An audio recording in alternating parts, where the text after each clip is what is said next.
की बात करें तो अरस्तु ने संविधान का वर्गीकरण करते हुए दो पार्ट में अरस्तु ने संविधान का वर्गीकरण किया। एक तो संख्या के आधार पर और एक उद्देश्य के आधार पर। और उन्होंने संविधान को बड़ा महत्वपूर्ण माना है और उन्होंने कहा कि इसके बिना राज्य का वर्गीकरण, राज्य को नहीं समझा जा सकता। अरस्तु ने संविधान को बहुत महत्वपूर्ण माना है, विधान को जिसको आप बोलते हैं, और उन्होंने लगभग 158 संविधानों का अध्ययन किया है। 158 उस समय के देश, जो वर्तमान में आप देश समझ रहे हैं वो अलग है। यूनान के तहत रहने वाले जो देश हैं, जो क्षेत्र था, वो लगभग 158 देशों के संविधान का अध्ययन करते हुए और उन्होंने विधान संबंधी अवधारणा प्रस्तुत की। और उस विधान संबंधी अवधारणा में यानी कि संविधान के संबंध में तो उन्होंने दो प्रकार के वर्गीकरण किए। एक संख्या के आधार पर वर्गीकरण किया और एक जो वर्गीकरण किया वो उद्देश्य के आधार पर वर्गीकरण किया। तो दो आधार पर, इन संख्या के आधार पर, उद्देश्यों के आधार पर वर्गीकरण को हम कई भागों में बांट करके देख सकते हैं। अच्छा, अरस्तु का जो संविधान का वर्गीकरण है वह पॉलिटिक्स के चौथे अध्याय में लिखा हुआ है। कई बार आपसे प्रश्न पूछा जाए कौन से अध्याय में, तब पॉलिटिक्स के चौथे, जो पॉलिटिक्स जो उनकी रचना है, चौथे अध्याय में लिखा हुआ है। संविधान की परिभाषा देते हुए अरस्तु ने कहा, जब संविधान की बात कही तो कहा कि संविधान की परिभाषा देते हुए अरस्तु ने कहा कि यह दो रूपों में संविधान है, दो रूप में होना चाहिए। वह कहता है कि राज्य के विभिन्न मनुष्यों के जीवन निर्वाह के लिए, यानी कि मनुष्यों के विकास के लिए, ठीक है, उसके जीवन निर्वाह के लिए विशेष नियमों की जरूरत पड़ती है और विशेष नियमों के आधार पर ही नागरिकों का विकास किया जा सकता है। और याद कीजिए तो संविधान की उद्देशिका, और उद्देशिका में लिखा हुआ कि हम भारत के नागरिकों को आपका राजनैतिक, आर्थिक, न्यायिक नहीं, राजनीतिक, आर्थिक, सामाजिक स्वतंत्रता, न्याय, समानता नहीं, तो संवैधानिक प्रावधानों के तहत, विधानों के तहत मनुष्यों के जीवन निर्वाह के लिए विशेष नियमों का नाम ही संविधान है। उसके अनुसार इस प्रकार संविधान एक जीवंत पद्धति है, जीवन पद्धति है जो एक विशेष मार्ग बताता है। इसीलिए कहा जाता है कि संविधान के बिना किसी भी समाज का निर्माण या समाज का विकास संभव नहीं है। यदि कोई सभ्य समाज हो, और सभ्य समाज बिना संविधान के संभव ही नहीं कि चलेगा। और संविधान में भी व्याख्या होनी चाहिए। संविधान में भी समय और परिस्थितियों के अनुसार अपने में परिवर्तनशीलता होनी चाहिए। यदि समय और परिस्थितियों के अनुसार अपने आप में परिवर्तनशील नहीं होगा संविधान, तो संविधान राज्य का विकास नहीं होगा। इसलिए कभी कभी संविधान को, जैसे भारतीय संविधान को, एक जीवंत दस्तावेज कहते हैं, लिविंग डॉक्यूमेंट्स कहते हैं, कि समय और परिस्थितियों के अनुसार भी इसमें परिवर्तन होता रहता है।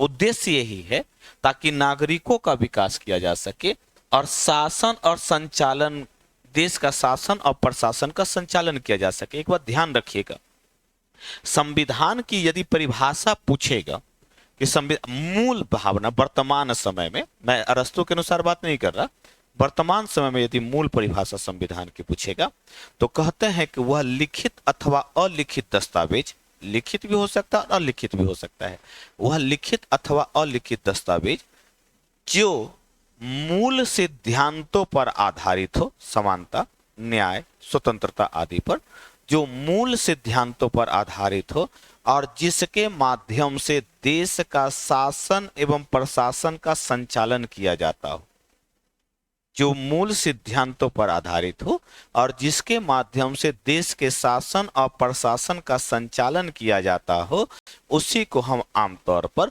संविधान कहते हैं। हाँ, इसमें समय और परिस्थितियों के आधार पर परिवर्तन होता रहता है। अरस्तु कहता है कि बिना संविधान के राज्य का विकास संभव नहीं है और नागरिकों का, मानव का यदि विकास करना हो, जीवन निर्वाह यदि सुचारू पूर्वक चलाना हो, तो संविधान बहुत आवश्यक है। एक विधान की आवश्यकता है। वो अलग तर्क देता है कि राजतंत्र में कैसा संविधान होगा, कुलीन तंत्र में कैसा होगा, धनिक तंत्र जब व्यवस्था होगी, यानी शासन तंत्र का स्वरूप अलग अलग होगा, तब संविधान का स्वरूप क्या होगा वो अलग व्यवस्था है, लेकिन संविधान जो है वो मूल धारणा है। क्लियर? वह अरस्तु राज्य और संविधान के बीच अंतर स्पष्ट करता है और वह कहता है कि संविधान द्वारा ही राज्य का स्वरूप निर्धारित होता है। जो राज्य, जैसे मान लेते हैं राजतंत्र में संविधान का स्वरूप क्या होगा, लोकतंत्र में संविधान का स्वरूप क्या होगा, कुलीन तंत्र व्यवस्था में संविधान का स्वरूप क्या होगा, धनिक तंत्र व्यवस्था में संविधान का स्वरूप होगा नहीं। तो जैसा राज्य होगा वैसा ही संविधान होगा। अब भारत का संविधान अलग होगा, ब्रिटिश का संविधान अलग होगा, अमेरिका संविधान अलग होगा, उत्तर कोरिया का संविधान अलग होगा नहीं। इसीलिए वह राज्य के स्वरूप को, संविधान ही राज्य के स्वरूप को बतलाने का कार्य करता है। राज्य का इसलिए कहा जाता है कि संविधान राज्य का प्रतिरूप है। संविधान में परिवर्तन का अर्थ है संविधान के, याद रखिएगा, संविधान में परिवर्तन यानी नया संविधान बना देना। आजकल आरोप लगते हैं ना कि नया संविधान बनाने की कोशिश, संविधान में परिवर्तन करने का मतलब है राज्य में परिवर्तन कर देना। याद कीजिएगा, इसलिए संविधान में आप संविधान के मूल संरचना में आप परिवर्तन नहीं कर सकते हैं। नया संविधान, एक संविधान की जगह दूसरा संविधान नहीं बना सकते नहीं। हाँ, संविधान का जो कुछ विभाग है, संविधान के कुछ तत्व हैं, कुछ नियम हैं, उसमें आप परिवर्तन कर सकते हैं। इसीलिए तो भारतीय न्यायपालिका ने 24 अप्रैल 1973 को केशवानंद भारती मामले में कहा गया कि आपको नया संविधान बनाने का अधिकार थोड़े न दिया गया है, आप जो है संविधान के मूल संरचना में परिवर्तन नहीं कर सकते। इसीलिए भारतीय संविधान के मूल संरचना में परिवर्तन नहीं किया जा सकता है केशवानंद भारती मामले में। इसीलिए न्यायपालिका संविधान की समीक्षा करता हुआ नजर आता है। न्यायपालिका संविधान की समीक्षा करता है भारतीय संविधान की। यही कारण है कि अरस्तु का भी कथन है कि संविधान ही यदि बदल दीजिएगा तो राज्य ही बदल जाएगा, राज्य का स्वरूप बदल जाएगा। हाँ, संविधान के समय और परिस्थितियों के अनुसार उसमें संशोधन हो सकता है, उसमें नया जुड़ाव हो सकता है, उसमें घटित हो सकता, कम कर सकते हैं, लेकिन उद्देश्य इसका एक ही हो कि मानव जीवन का विकास करना हो, राष्ट्र को सशक्त करना हो, यानी राज्य का सशक्तिकरण करना हो। इसीलिए संविधान की परिभाषा देते हुए अरस्तु जो है वह इसकी व्याख्या करता है। इसीलिए अरस्तु ने संविधान का वर्गीकरण किया है और वह वर्गीकरण अरस्तु के जो गुरु थे प्लेटो की किताब है स्टेट्समैन। स्टेट्समैन पूछा जाएगा कि स्टेट्समैन किसकी रचना है, तो प्लेटो की रचना है स्टेट्समैन। प्लेटो ने अपनी किताब स्टेट्समैन में राज्यों के वर्गीकरण को अपनाया था और प्लेटो के तीसरे अरस्तु के जो लिखा हुआ किताब है पॉलिटिक्स के संविधान का वर्गीकरण किया। और इसमें वर्गीकरण करते हुए उन्होंने 158 देशों के अलग अलग, अभी मैंने कुछ देर पहले कहा ना, 158 देशों के अलग अलग संविधानों का अध्ययन करते हुए दो तरीके निकाले। एक तरीका निकाला संख्या के आधार पर वर्गीकरण, संख्या के आधार पर, और दूसरा निकाला उद्देश्य के आधार पर वर्गीकरण। जो उन्होंने संविधान का जो वर्गीकरण किया वहां पर दो तरीके निकाले, एक संख्या के आधार पर, एक उद्देश्य के आधार पर वर्गीकरण। इसीलिए अरस्तु ने, और उनका जो भूमिका किस पर लिखा गया है, तो स्टेटमेंट से प्रभावित है वो। क्लियर? अगर मैं इसके विचारों के आधार पर, संख्या के आधार पर और उद्देश्यों के आधार पर बांटूं तो ये भी 3 से 4 भागों में बढ़ते हैं। राजतंत्र, कुलीन तंत्र, धनिक तंत्र, नहीं सर प्रजातंत्र, प्रजातंत्र, इस तरीके से 4 से 5 भागों में आप अरस्तु के दिए गए राज्यों के वर्गीकरण को, जो संविधान के आधार पर जो वर्गीकृत किया गया है, बांट सकते हैं। अरस्तु ने राजतांत्रिक व्यवस्था को सर्वश्रेष्ठ शासन प्रणाली माना है, सर्वश्रेष्ठ शासन प्रणाली माना है। इसमें कहता है कि राजा का मुख्य उद्देश्य होना चाहिए प्रजा की सेवा करना। राजा का मुख्य उद्देश्य होना चाहिए प्रजा की सेवा करना। वह किसी एक इसम के तहत एक व्यक्ति के हाथ में शासन का अधिकार होता है। अच्छा, शासन का मतलब यहां समझने की जरूरत है। शासन और प्रशासन में अंतर है। शासन का मतलब होता है कार्यपालिका, विधायिका और न्यायपालिका तीनों मिल करके, न्यायपालिका तीनों मिल करके देश का संचालन करते हैं। इसे लोकतंत्र शासन प्रणाली का एक पार्ट है, शासन का एक अंग है, जैसे कि राजतंत्र, लोकतंत्र नहीं। तो यहां पर तीन है, कार्यपालिका, विधायिका, जो आप अंग मानते हैं, कार्यपालिका, विधायिका, न्यायपालिका, तीनों मिलकर के जब ये तीनों अंग एक व्यक्ति में निहित हो जाता है तो उस तंत्र को राजतंत्र कहते हैं। और जब तीनों तंत्र अलग अलग पृथक्करण हो जाता है, स्वतंत्र रूप से कार्य करता है, जैसे इसे कहते हैं शक्तियों का पृथक्करण, तो उसको हम लोकतंत्र कहते हैं। क्लियर? अब यह इस व्यवस्था में यानी राजतांत्रिक व्यवस्था में सारा अधिकार एक व्यक्ति में निहित हो जाता है, यानी शासन का, और वही इस शक्ति का प्रयोग करता है। इसमें अरस्तु कहता है कि राजा जिसमें केंद्रित हो जाएगा वो राजा हो जाएगा। अच्छा, राजा का जो मुख्य उद्देश्य क्या है? तो प्रजा की सेवा करना। राजा का मुख्य उद्देश्य क्या है? प्रजा की सेवा करना। और राजा का कर्तव्य है, राजा का धर्म है कि वो प्रजा के हितों के लिए कार्य करे, वो प्रजा को अपनी संतान मानता है। और यहाँ पर कौटिल्य के विचार को पढ़ करके देखिए तो, और मनु के विचार को पढ़ करके देखिए तो, मनु ने भी अपनी पुस्तक में यह बताया है कि राजा का जो धर्म है वह प्रजा की सेवा करना है। राजा का धर्म प्रजा की सेवा करना है। और कौटिल्य ने भी अपनी पुस्तक अर्थशास्त्र में भी इसी बात की व्याख्या की है। और कौटिल्य ने भी धम्म महामात्र की नियुक्ति के संबंध में या उसके राजा के संबंध में ये बात कही है कि राजा यदि शयन कक्ष में भी सोया हुआ हो और प्रजा को यदि आवश्यकता हो तो राजा अपने उस शयन कक्ष से बाहर निकल कर प्रजा की सेवा करेगा, प्रजा के हितों के लिए कार्य करेगा। नहीं तो इस तरीके की व्याख्या, यानी कि इस व्यवस्था में राजा जो होता है सारी शक्तियों का प्रयोग करता होता है, राजा ही सब शक्ति का प्रयोग करेगा। परंतु यहां पर समझें, जब राजा ही निरंकुश हो जाए तब हो सकता है कि राजा अपने लिए ही शक्तियों का प्रयोग करे। तो जैसे ही राजा तानाशाह हो जाएगा, जैसे लुई 14वां फ्रांस का जो शासक था, जो तानाशाह हो जाएगा, ठीक है, जब तानाशाह हो जाएगा तो उस व्यवस्था में यानी सारा प्रयोग अपने लिए करेगा, तो उस व्यवस्था को निरंकुश तंत्र कहते हैं। यानी संविधान ही बट गया और कहेगा मेरे द्वारा बोला गया ही कानून, मेरे द्वारा बोला गया शब्द ही कानून है। लुई 14वां कहता था ना कि मैं ही राज्य हूं और मेरे द्वारा बोला गया कानून ही मेरे द्वारा बोला गया बाकी ही कानून हो जाएगा। तो इस तरीके की व्याख्या जहां प्रजा को छोड़ करके अपने हित को ध्यान में रखता है, उस तरीके की व्याख्या क्या कहलाएगा? तो निरंकुश तंत्र कहलाएगा। तो इसे राजतंत्र में एक व्यक्ति में ही सत्ता होती है, लेकिन व्यक्ति जो होता है, जो राजा होता है, वह प्रजा के हितों के लिए काम करता है, प्रजा के हितों। यही राजतंत्र विकृत होकर के निरंकुश तंत्र तानाशाही में बदल जाएगा। इसीलिए प्लेटो के भी अवधारणा को देखिएगा।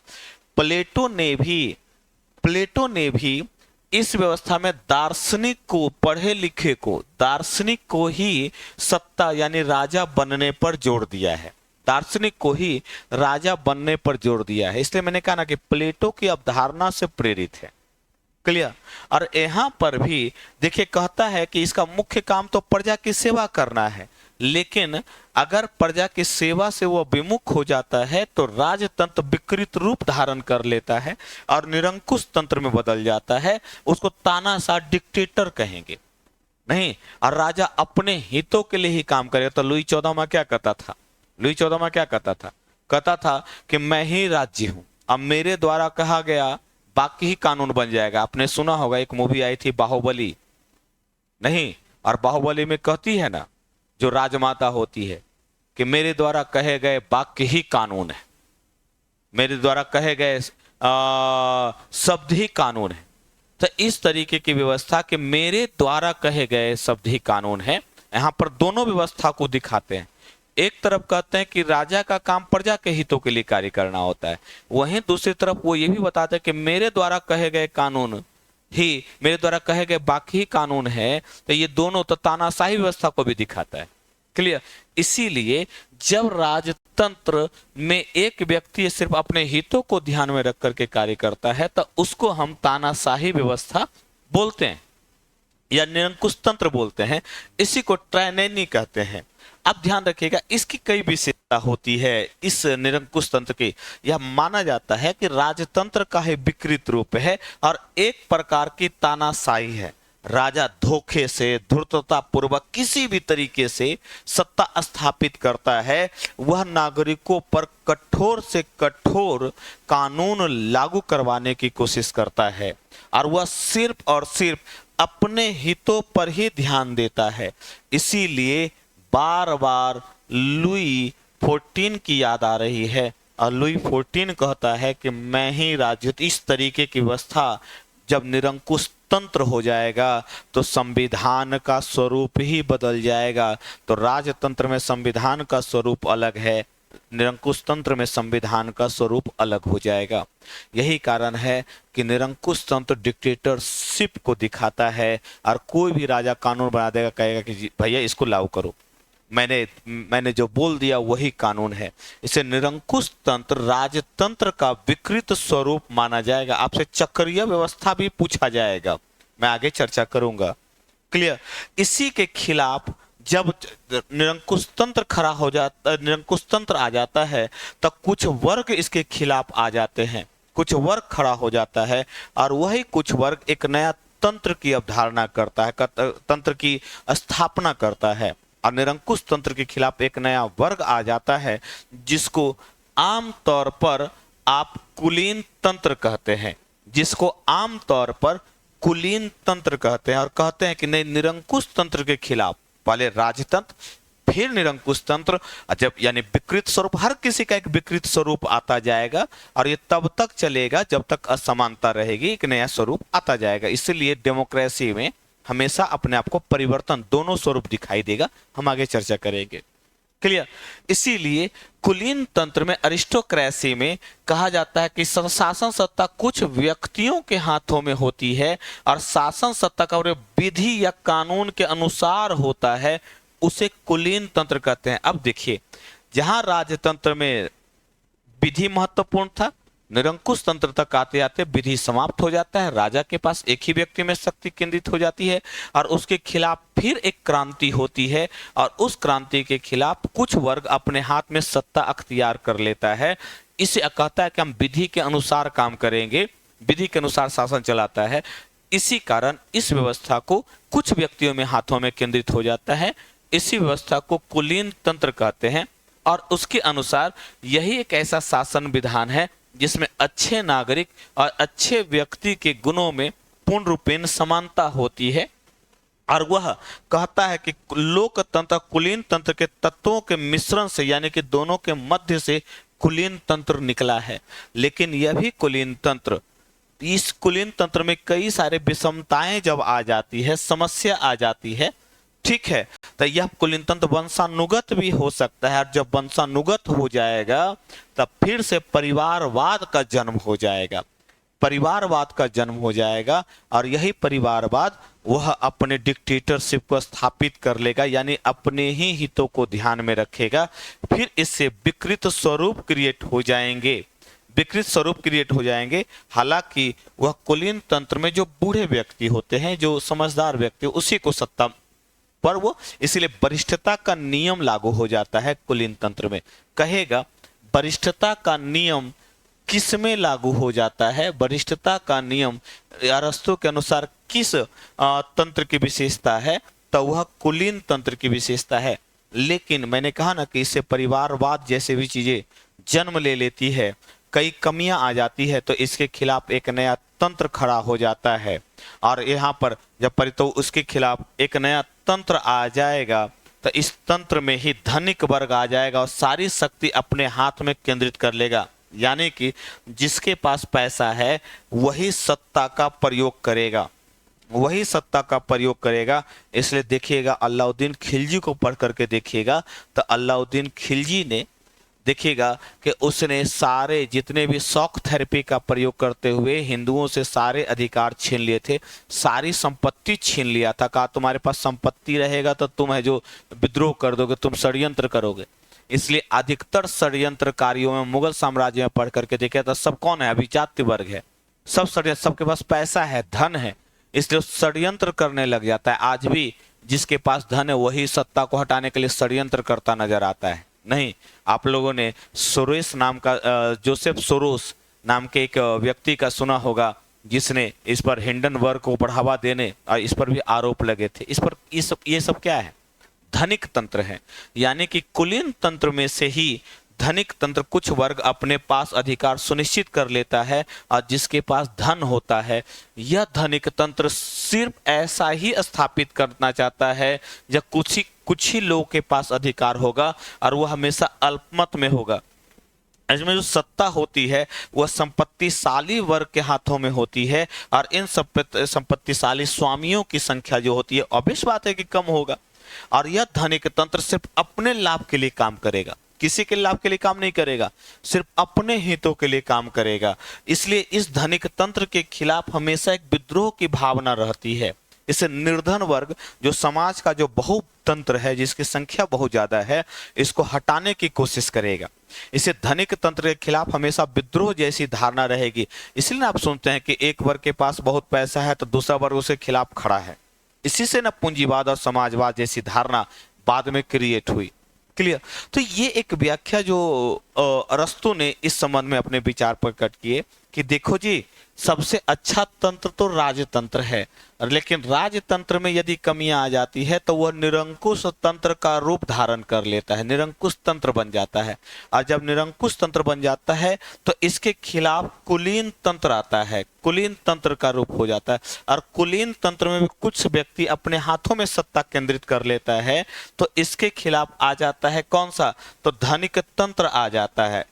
इसमें धनिक तंत्र आ जाता है, वही अपनी संपत्ति का मालिक होता है, और वो अपने लगातार संपत्ति का विस्तार करना, अपने हितों को, मैं सीधे कहूं तो सिर्फ अपने हितों को देखता है, और इसके खिलाफ फिर विद्रोह होगा, इसके खिलाफ फिर विद्रोह होगा। देखिएगा, इसे सत्ता हमेशा बदलती रहेगी, शासन तंत्र बदलता रहेगा, इसके खिलाफ फिर विद्रोह होगा, और विद्रोह होने के बाद एक नया व्यवस्था आ जाएगी जिसको आप सर्व प्रजातंत्र कहते हैं, जिसके खिलाफ एक नया विद्रोह होगा। धनिक तंत्र के खिलाफ एक नई शासन सत्ता आ जाएगी, शासन व्यवस्था आएगी, जिसको आप सर्व प्रजातंत्र कहते हैं। और सर्व प्रजातंत्र में सारी जनता तथा सारी जनता के हित के लिए किया जाने वाला शासन का प्रयोग, इस नाम से ही पता चलता है ना, सर्व प्रजातंत्र नहीं, प्रजा के हितों के ध्यान में रखते हुए कार्य किए जाते हैं। अब अरस्तु यहाँ मध्यम मार्गी है। अरस्तु के अगर दर्शन को पढ़ेंगे तो अरस्तु हमेशा मध्यम मार्ग का, और मैंने चर्चा भी की है अरस्तु की विशेषता की, तो मध्यम मार्गी है। और मध्यम मार्गी का मतलब है कि न तो वो अतिवादिता को पसंद करता है, न लचीलेपन को पसंद करता है, न तो वो तानाशाही व्यवस्था को पसंद करता है, और न ही इस प्रकार की व्यवस्था को पसंद करता है कि इससे शासन व्यवस्था ही न चल पाए। इसलिए वो मध्यम मार्गी का अनुसरण करता है। उसे सर्व प्रजातंत्र को ही पॉलिटी, उनके अनुसार सर्व प्रजातंत्र तथा पॉलिटी ही सर्वश्रेष्ठ शासन प्रणाली जान पड़ती है, और यह उस तंत्र उसका मध्यम मार्गी सिद्धांत है, जब प्रजा के हितों को ध्यान में रखा जाता है।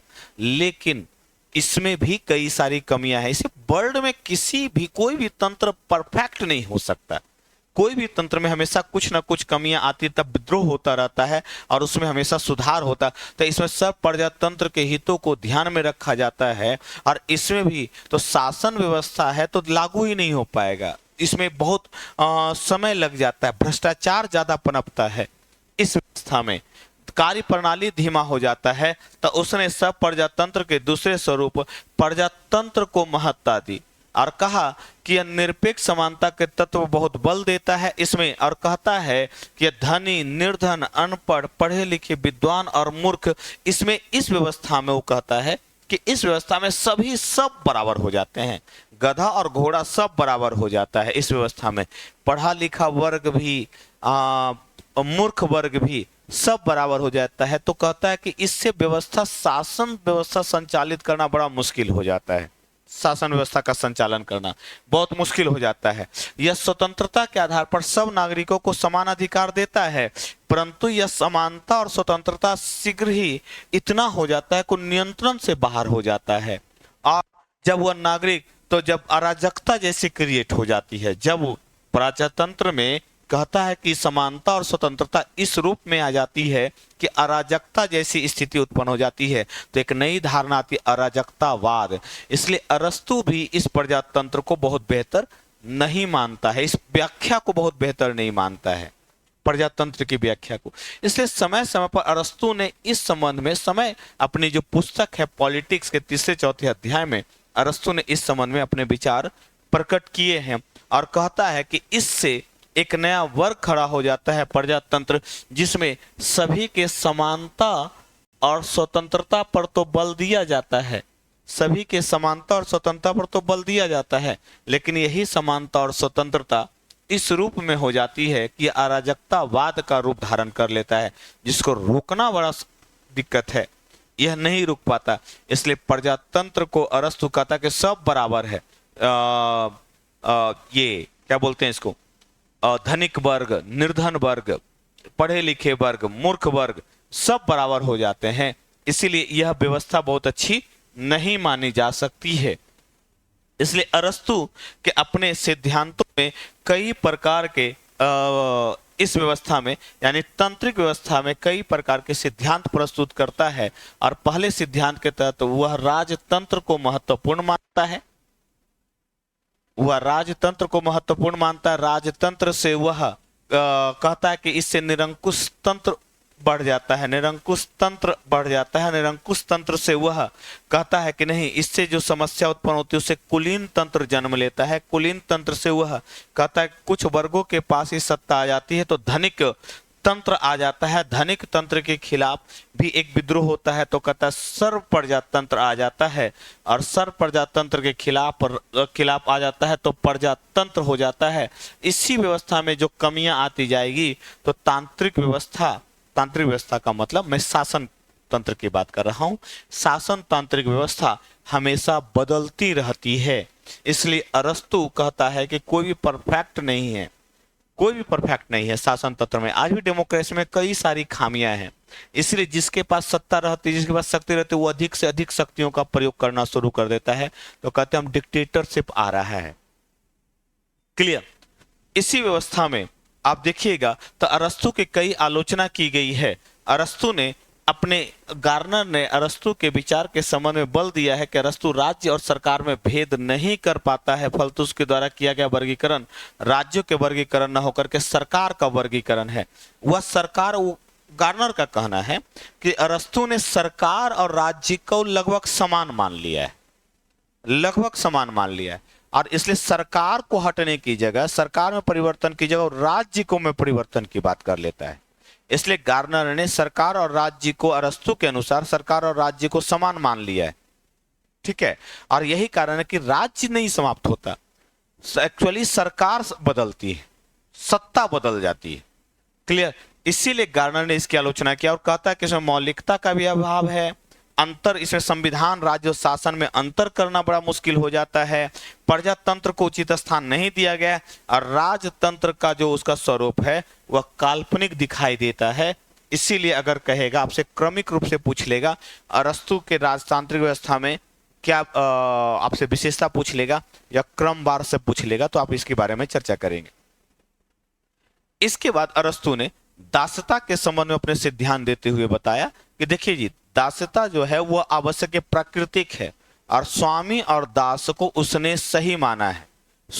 अरस्तु ने दास प्रथा को महत्वपूर्ण माना है और दास को निजी संपत्ति भी माना है। अरस्तु ने दास को निजी संपत्ति माना है और कहा है कि जिसके पास निजी संपत्ति होगा वही नागरिक माना जाएगा।